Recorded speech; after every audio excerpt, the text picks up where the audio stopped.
Hi, welcome to the channel. Now, I'm supposed to be making a video, need to be making a video, because I've not really done one for ages. So, don't really have a plan. Probably going to talk about Ferrari at this point. Now, what I've also been planning on doing, and been kind of stopping me, is I have this to build. So, talking video, building stuff. Why not try and do both? So let's see what happens.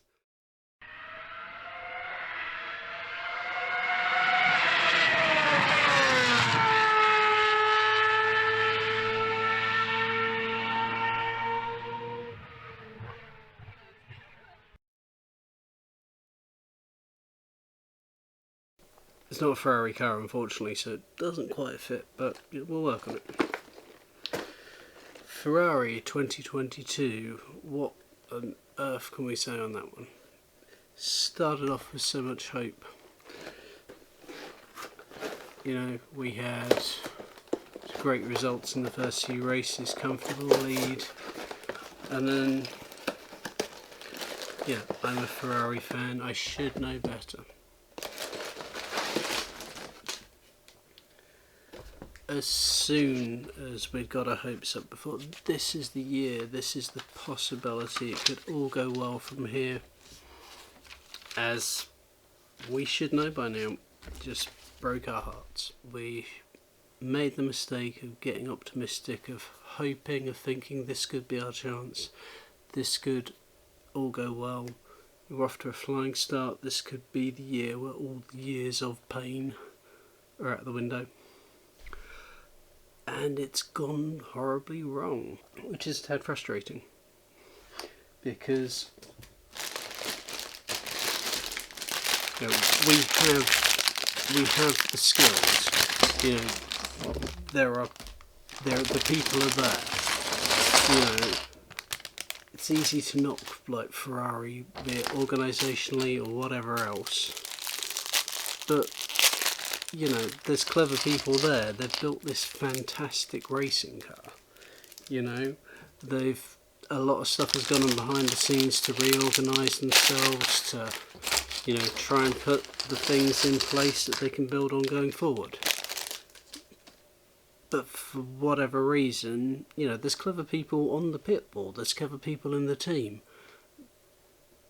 but something doesn't gel. Something's not been gelling, which is annoying, because so much potential, you know, so much potential, and we've gone from, there's 130 odd point swing or something stupid, and it's getting to the point where has anyone ever seen it change so much in such a short pace of time. Matteo Binotto's come out, and certain people have slated him a bit for this, which is understandable, and sort of said about how the team can win the next 10 races, or there's no reason why they shouldn't be able to. And the thing is, he has a job to do. You know, his job is to try and be positive and try and put a great spin on it and talk about the team's potential and what they could do, you know, and try and be upbeat. So I understand him wanting to do that. The car has all the potential in the world. You know, it's a fantastic car, you know, providing it doesn't break down and the team get the strategy right and the drivers don't make mistakes. It's unstoppable nearly, in recent races at least. You know, there is no reason to think if everything were right we couldn't win the next 10 races, but this is reliant on everything being right. And what are the odds on that? If you look at everything that's happened, you know, between driver, strategy, reliability, we've not. When was the last time we had a clean race where it went okay for both drivers? So why are we suddenly having to rely on winning the next 10 races? Yeah, I'd love to see it. I want it to happen. But really? This is a shame because I do have a lot of time for Matteo Binotto. I think a lot of the stuff behind the scenes, or the stuff that culturally him and say some of the recent Ferrari management have tried to change, has been a good thing in terms of like getting away from the blame culture that they did have, which was good. The car's progressed because I forgot to turn the microphone on the camera earlier, so I spent a lot of time talking without any volume at all. Back to what I was talking about. So yeah, it's just been really unfortunate that we can't talk about the good things like that have happened, because there's so much stuff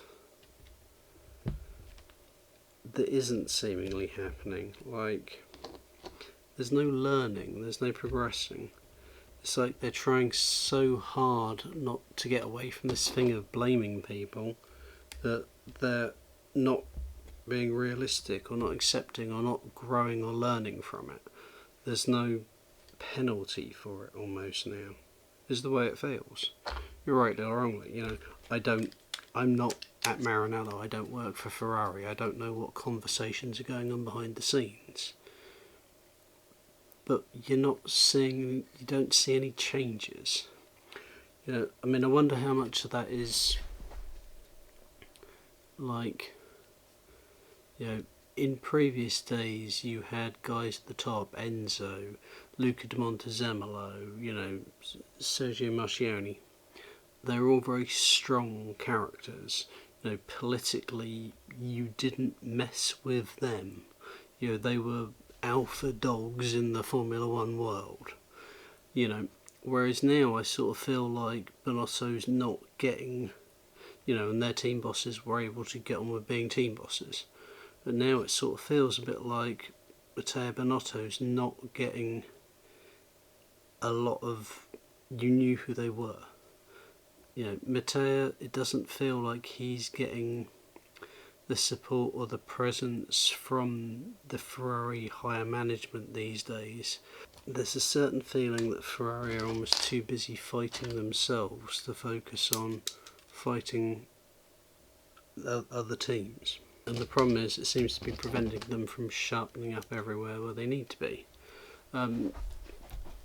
The example I have, and people will hate me for using this example, is that Abu Dhabi last year, for example, Red Bull, everything they could do when they realised that their car and Max basically just couldn't quite measure up to Lewis and Mercedes.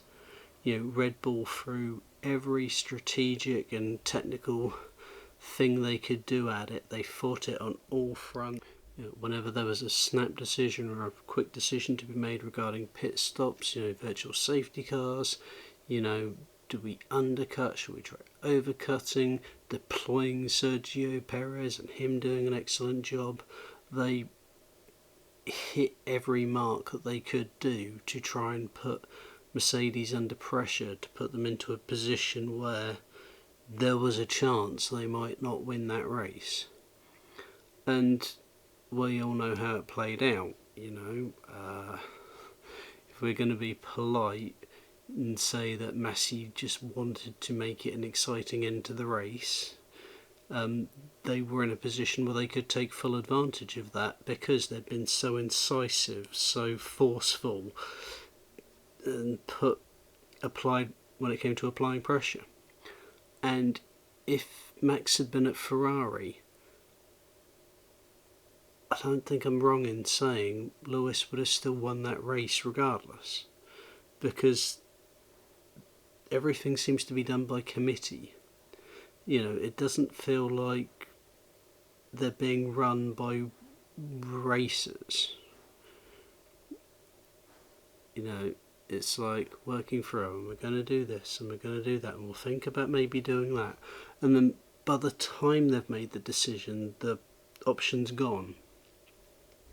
You know, if you look at Carlos Sainz in, France, for example, I mean, what happened in the pit stop, 5 seconds shouldn't have happened.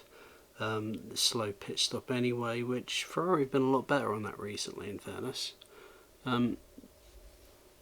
But then you had the incident with the pit stop, and it was sort of like, it reminded me, unfortunately, of Charles Leclerc at Monaco and the debacle there, where he was in first and ended up fourth because of strategy screw-ups. And it's like, what they were doing, yeah, I get it. There was a pit stop there. They could have potentially left him out on them tyres, but he'd have probably got eaten up on the tyres he was to start with. Probably got eaten up. So they came in, tried to grab the free pit stop, but because they'd already run the hards, then put them on the mediums. Now, information from here, Gasly and stuff, suggests that they could have run the mediums probably to the end, and he might have been fine. But the problem with information Ferrari had, of course, was that Charles Leclerc spun out on 17 laps because the tyres were worn.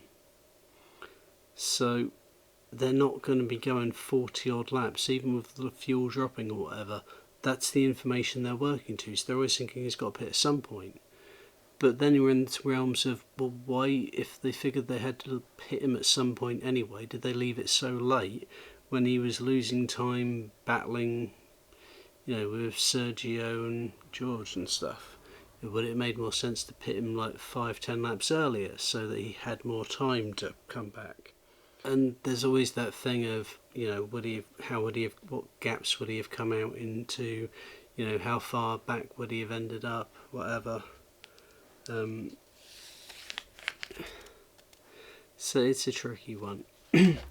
But Ferrari almost sort of get obsessive over studying the data, and does this look right, and are we sure about that? And there's no snap incisiveness to it. And that's the way that feels down the whole team at the moment, which, how are you're the race team, how are you ever gonna, you can't operate against a team like Red Bull, which will roll the dice every chance they get. I've got auto ISO on this camera, and every time I move it's just jumping all over the place, so apologising about the lighting. So, and then you've got Red Bull, a team who will take that risk, will take that leap, will do whatever they need to do to try and push you into a decision or what have you, to try and apply the pressure, make you think, put you on the defensive. And Ferrari just don't think like that. They've just got no competitive edge, almost, is how it feels. Which, bearing in mind, it's like the oldest racing team in Formula One. I mean, Mercedes have technically been around longer, but not continually. It's alarming. I mean, will they come good? I kind of think they will eventually. Will they come good with Mattia? I don't know. I'd like to think that some of the lessons or whatever else he's trying to, or some of the things he's trying to do to introduce, to encourage, will be for the benefit of the team. But at the minute it doesn't seem to be working, and I don't know where they're going to go with that. But in terms of the reliability that they've been having, it's an interesting one, because of course we have this engine freezing going on at the minute, or is going to be in place over the next few years. But the one thing, of course, that they're allowed to work on is things for reliability. So there's very much a feeling that Ferrari this year are basically going for broke to try and maximise the performance, and then in the next couple of years, or towards the end of this year, dial it in so that they'll have the reliability sorted out, which means that going forward they'll have an uber powerful engine that works. So if that's what they're doing, then I can understand why they're thinking long term, as in like next year we're going to be there. But the car could do it now. You know, if we're working it out, if we're looking at Charles Leclerc's season, for example, there's so many different factors. It's 63 points behind. He, by his own admission, has lost about 33 points of them himself. There's 26 points he's probably lost through strategy, and 50 plus points through reliability. Now, if you remove any single one of those things from the equation, you know, he's in that title fight again. And that's just with one of them factors sorted out. So, it's frustrating that there's so much potential, there's been so much opportunity.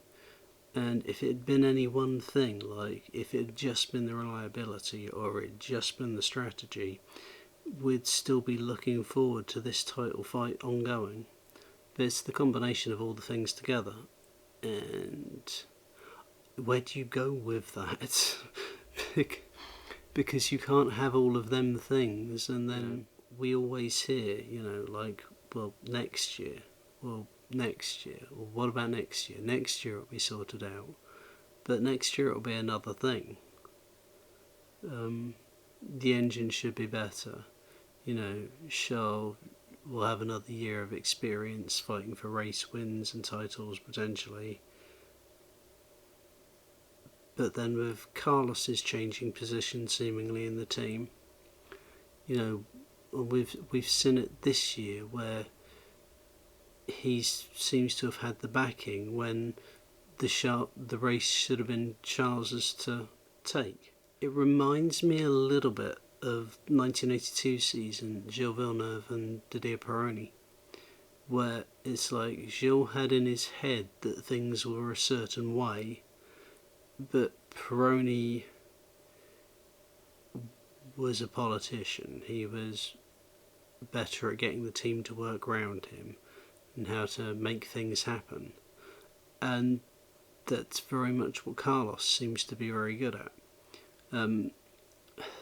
I don't think it's going to end up the same way 82 did, thankfully, but at the moment the pair of them work well together, but you can see there being niggles going forward. This season maybe not so much, but next year, if they actually get things right and the reliability is in place and everything's in place, it could start to become a challenging relationship between the pair of them. I mean, obviously I'm playing a bit of a worst case scenario thing there, you know.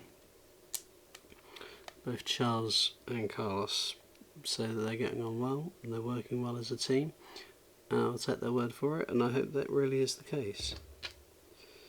But again, it's just that niggle where we had it when Charles first went to Ferrari alongside Sebastian Vettel, where it's like a reasonably strong car could have done good things with it. And for a lot of the season it just felt like the two drivers were getting in the way of each other and tripping over each other, and they were in each other's strategy window almost all the time, so they couldn't even do anything properly with that.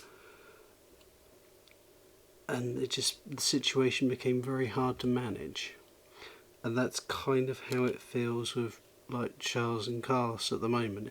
It's like whatever you do, it's going to be wrong somehow.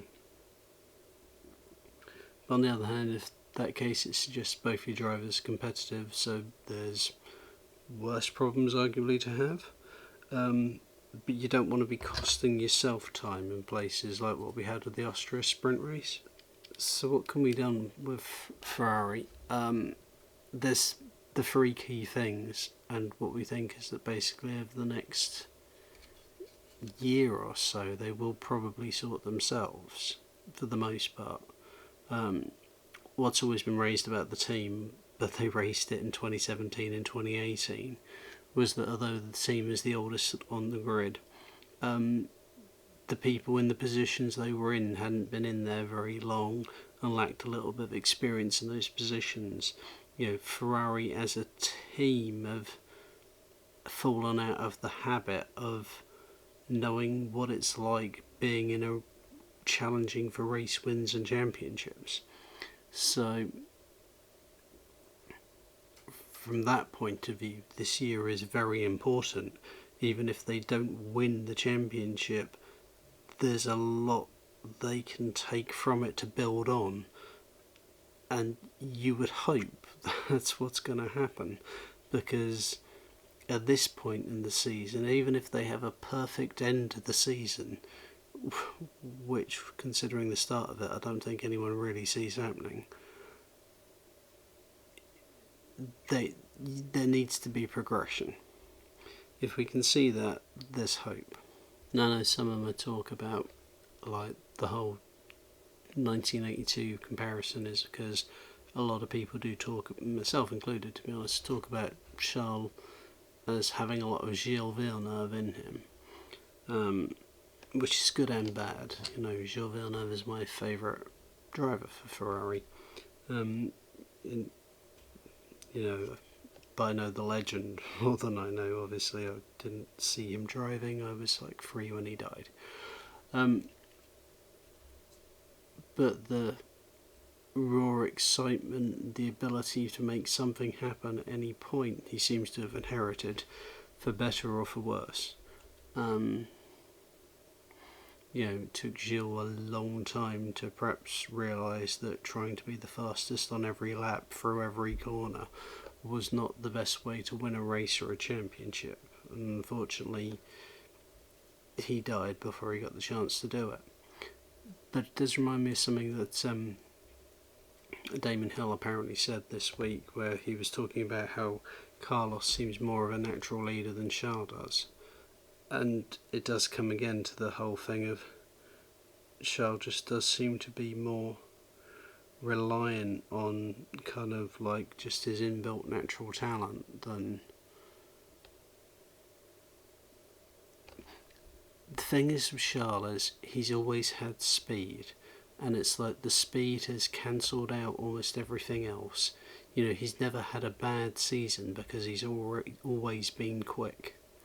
Now, my first experience of Carlos was in 2012 racing in British and European F3, and he looked a bit unremarkable, to be honest. And then in GP3 in 2013, I think it was, he got his butt handed to him by Daniel Kvyat. So it was then he basically woke up and realised that no, he's actually got to put some work in. And that sort of led to the Carlos we see today, where it's sort of like his brain just is working on all the time, how can I improve the situation, how can I make that better, how can I make this work, which has made him a very all-round driver, but I'm just not convinced he's a racer. But that's partly why, on paper at least, Charles and Carlos are a good team dynamic, because the strengths of one balances out the other one. But the problem is it then causes conflict in the team itself when you've got different people, especially when one of your big sponsors is Spanish, trying to sort of back their horse. So yeah, the 2 Ferrari drivers this year. I mean, I've discussed them quite a bit already. I think I'm showing these, to be honest with you, more because I've got them. Wish they were signed, but what can you do?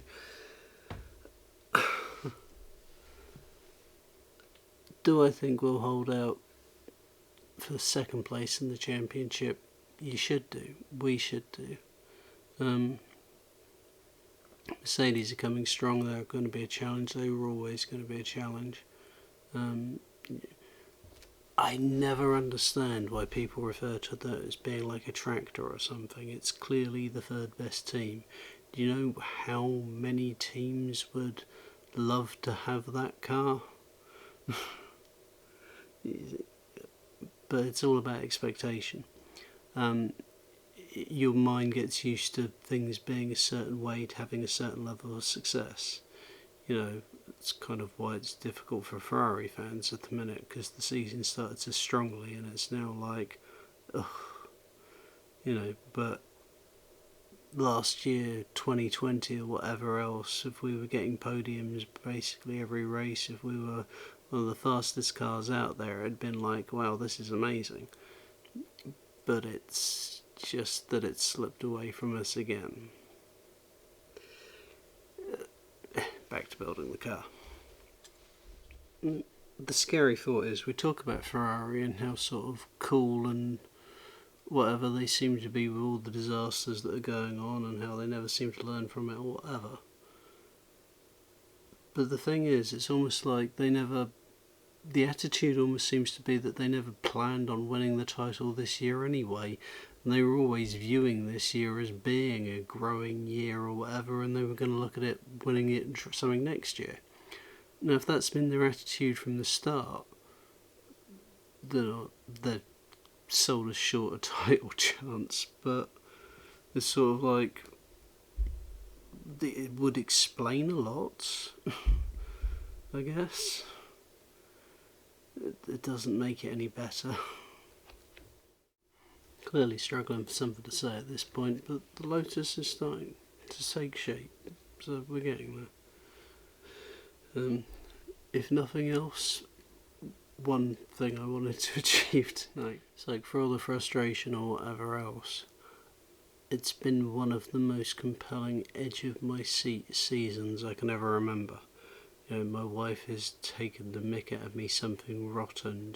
She's sitting there watching the races, watching me completely on the edge of my seat, having a nervous breakdown every race, just waiting to see what happens, and even if the race is going well, not being able to take anything for granted at all.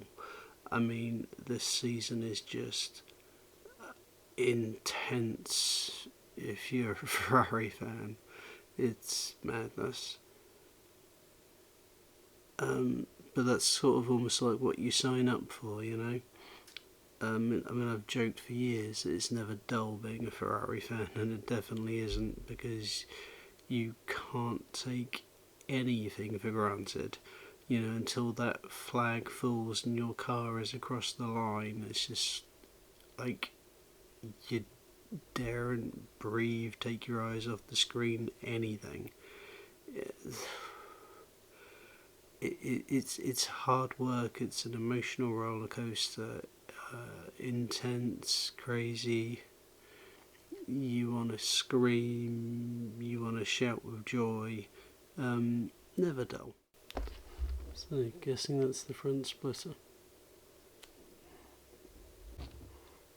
So, yeah, that slides on right at the front there. Cool, getting that. Yeah.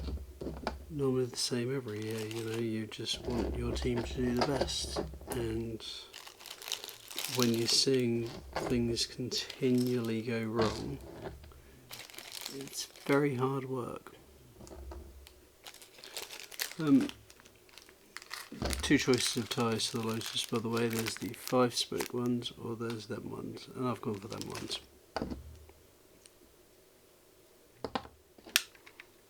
And there we have it, ladies and gentlemen.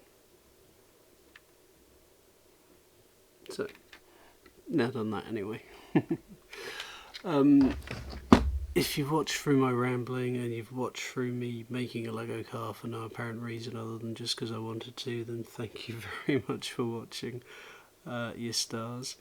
If you have any comments, leave them in there. As I said, this isn't a planned, thought out video with lots of incisive, clever points. It's just me talking. and whatever thoughts I had in my head about it at the time. So there's plenty that probably, if I watch it back, even I might disagree with, to be honest.